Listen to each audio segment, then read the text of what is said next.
आज मी बनवली होती मस्त अशी चना चाट। तर पहा किती सुंदर दिसते। चला तर मग रेसिपीला सुरुवात करूया। 4 ते 5 तास हे वाटाणे मी भिजवले होते। त्यानंतर त्यामध्ये 2 बटाटे टाकले छिलून आणि त्यामध्ये मीठ आणि हळद टाकली आणि मस्तपैकी 4 ते 5 शिट्ट्या घेतल्या। त्यानंतर कुकर थंड केला आणि हे पहा आपले वाटाणे छान गाळा झाले आहेत आणि जे बटाटे आहेत ते देखील छान उकडले आहेत। तर आपण सगळ्यात अगोदर बटाट्याला साईडला काढूया आणि बटाट्याला आपल्याला मॅश करून घ्यायचं आहे।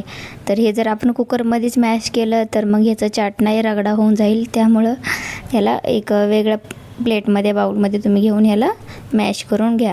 तर छान मॅश झाल्यानंतर आता याला फोडणी देऊयात। फोडणीसाठी इथं मी घातलेलं आहे तेल छान गरम झालं की यामध्ये घालायचे असे जिरे, हिंग आणि लाल तिखट। हे काश्मीरी लाल तिखट आहे आणि कलर खूप छान येतो। आणि त्यानंतर मग टाकला आहे धने पावडर वगैरे टाकल्यानंतर छान हे शिजले आणि यामध्ये आता आपण टाकणार आहोत आपले उकडलेले वाटाणे। तर हे पहा वाटाणे टाकल्यानंतर छान सगळं असं मिक्स करून घ्यायचं आहे आणि आता यामध्ये टाकणार आहोत आपण बटाटे जे आपण छान असे मॅश करून घेतले आहेत। तर हे पहा सगळे बटाटे मी यामध्ये ॲड केले आहेत आणि हे खरंच खूप जास्त टेस्टी बनतं। तर पहा बटाटे टाकल्यानंतर थोडंसं आपण यामध्ये पाणी घालणार आहोत, कारण खूप घट्ट असं आपल्याला नाही चाट बनवायची। थोडीशी कन्सिस्टन्सी याची ॲडजस्ट करून घेऊया। थोडं पाणी टाकलं आणि चांगलं 5 ते 7 मिनिट याला उकळलं आहे। तर हे पहा आपला चाट एकदम रेडी आहे। तर वाटाणे देखील छान मऊ झाले तर आणि त्यानंतर आता आपण चाट म्हणजे एक स्पेशल चाट बनवण्यासाठी वेगळ्या बाउलमध्ये आपल्याला जेवढं बनवायचं आहे तेवढे चाट काढून घेऊया आणि त्यानंतर त्यामध्ये ॲड करूया कांदा, टोमॅटो, त्यानंतर छान अशी कोथिंबीर, बारीक कापलेली अद्रक, एकदम बारीक मी याच्या अद्रकीच्या स्लाइस काढल्यात आणि हे खूप छान लागतं।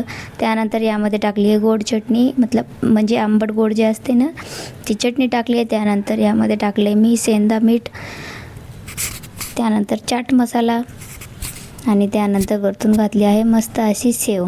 तर पहा आणि छान या सगळ्याला आता आपल्याला मिक्स करायचं आहे। चाट मसाला अजिबात विसरायचा नाही। त्यानंतर मी छान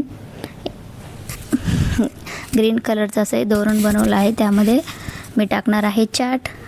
खूप सुंदर दिसतंय। त्यामध्ये परत वरतून थोडीशी कोथिंबीर गार्निशसाठी आणि थोडासा कांदा, टोमॅटो, लाल तिखट, थोडंसं काळं मीठ आणि थोडासा चाट मसाला टाकला आहे आणि थोडीशी सेव टाकली आहे यामध्ये। तर हे पहा अद्रक वगैरे आणि खूप जास्त टेस्टी झाली होती ही चाट। तुम्ही नक्की एकदा करून पहा आणि मला देखील सांगा।